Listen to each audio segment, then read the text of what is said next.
Hi everyone, welcome back to my channel, Tantra and Tarot with Kelly. Today we are going to be discussing the full moon lunar eclipse in Taurus that will be on November 19th at 1:57 a.m. Mountain Time. I'm going to be doing a reading today with this deck, the Naked Heart Tarot. I love this deck. It's got great illustrations, and we're going to be talking a bit more about the moon here. After a heavy Scorpio season, I know a lot of people have been through a heavy season with death and mourning and some topics that aren't quite the ones that we want to be dealing with all the time, but it is how life happens in this beautiful cycle that we have to say goodbye, that there are things to be grieved, but also many things to be thankful for right now. This eclipse is really going to give us an opportunity to appreciate what we have. Will allow us to get into the senses and get into the body. So some good grounding exercises may be a positive way to help manage any excess emotions at this time, or to process grief as well. This will be the longest lunar eclipse since the 1500s, and it will also be the longest one until the 2600s. So this is a special opportunity to go deep or to dive into any heavy emotions or parts of the psyche that need to be cleaned out and rebuilt.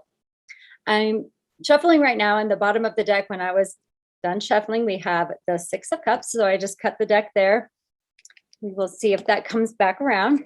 I'm going to pull a card for the Animal Spirit deck. And then I'm also going to pull one or two from the Moon deck as well. So be thankful for everything that you have right now. And at this time, and during this long stretch of the eclipse, allow yourself time in the dark corners of your subconscious to truly understand what's driving you and what you'd like to metamorphosize and move through or change. Feeling good about yourself and your body and your money and your physical surroundings will also take center stage as we have Venus moving retrograde for 40 days. So if there are things that need to happen in these areas, be honest with yourself and don't wallow in a victim mindset. Keep your head up high and ask for help when needed, which is also sometimes hard when we have a lot of pride. All right, let's see what we got. I'm going to take a main energy, a past, a present, and a future energy. The main energy I have today is the Three of Pentacles.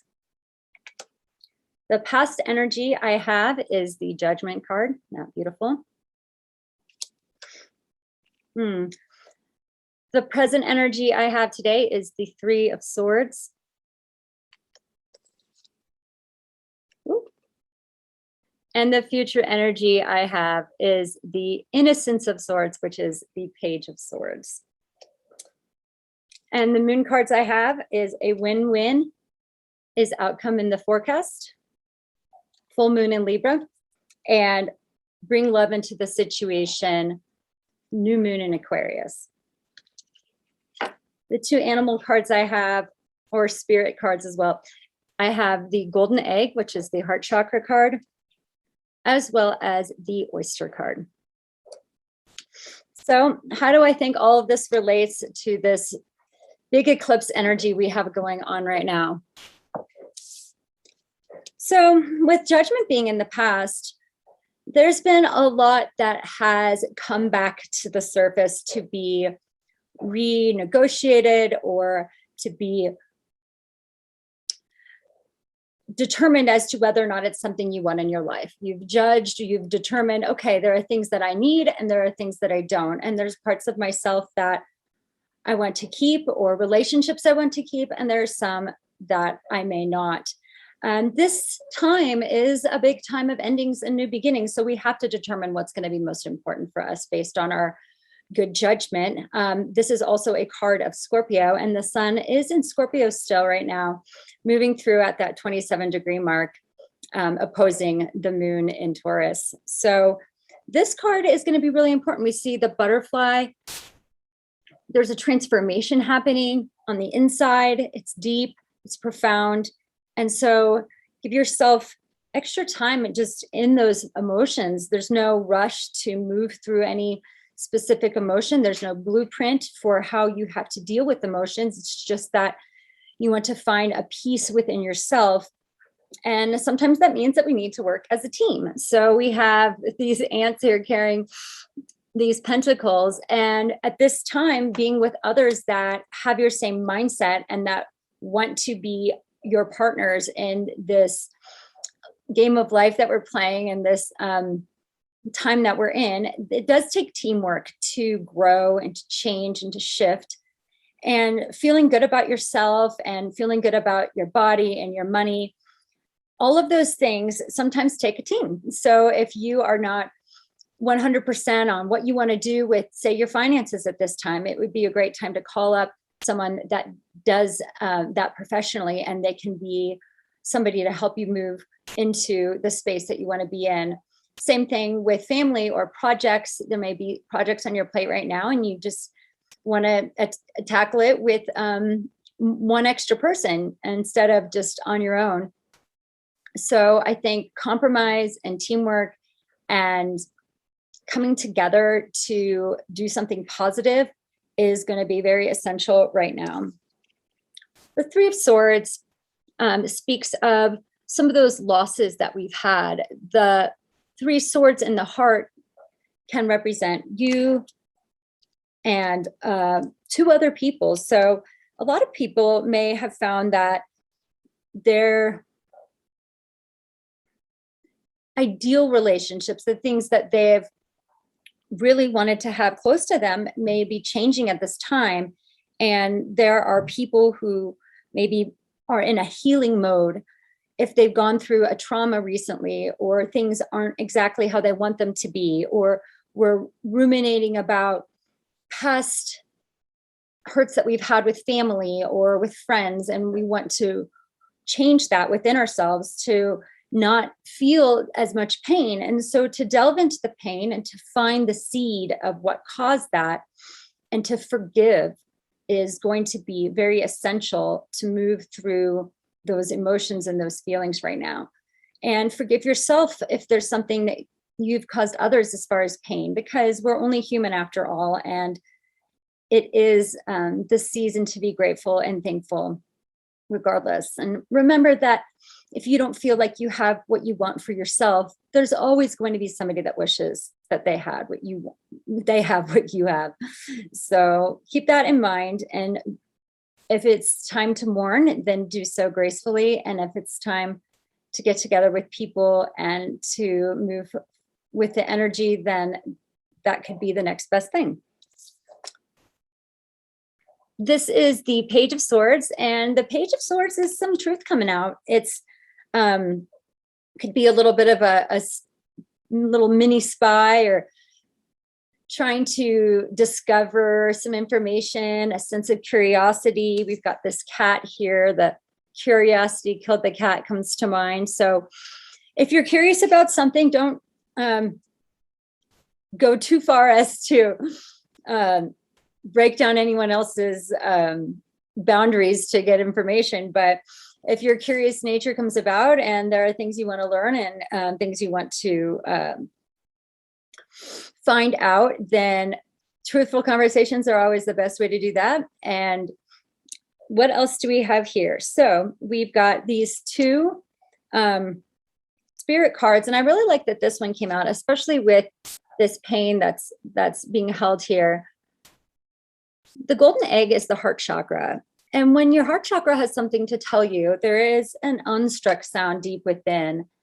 And to listen to what that message is in these quiet hours during the lunar eclipse will be a very special time. You can learn something about yourself. You can breathe into the heart space with nice deep breaths coming in and out of that heart center.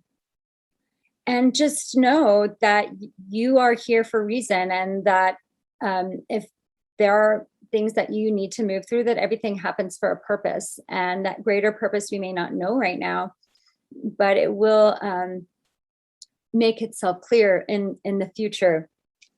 The oyster card I really like because it takes a long time for an oyster to create a pearl. So if that pearl is you right now, being patient and being willing to take the time to make yourself into the pearl that you want to be means it could mean we have to close people off. We have to go inside our shell and do the inner work so that when we open up, we are this beautiful pearl that is who we feel we are.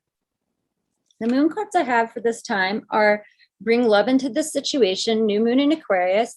We do have Jupiter moving through the final degrees of Aquarius, and we also have Saturn right there in Aquarius as well. And so they're teaching us some things about expansion and about discipline. And when we have those life lessons, sometimes we move away from just the heartfelt center that we want to be in and the joy that we want to feel. It can feel heavy. You're like, oh, I'm learning all these lessons. I just want to be in this space where I feel love and I feel joy. And I think during this Thanksgiving season that we have coming up, bringing love into any situation, knowing that there's a lot of pain that people hold, they don't tell anyone. And so you never know what someone else is going through. So be patient with others at this time, and being loving and compassionate with everyone is a great way to show that. We also have a win-win outcome is forecast, full moon in Libra. This speaks of partnerships, and we had that Six of Cups at the beginning, which is a soulmate relationship. It's a kindred spirit. It's our siblings. It's our beautiful memories of the past and the way that we have been raised. Those relationships are ever changing. And in order to have a positive outcome for any partnership or any contracts that you may have with other people, maybe it's business contracts or it's a marriage contract, that put your feet in the shoes of the other person and work from a way that you are not only thinking about yourself, but you're thinking about the other person in the situation as well, and how you may be coming off to them so that both people benefit from any changes that need to happen at this time. I wish everyone a very lovely full moon in Taurus. And after this video, I'm going to have a couple of meditations and yoga classes that if you'd like to try them, they may be very helpful. And blessings to everyone, and be safe and happy Thanksgiving.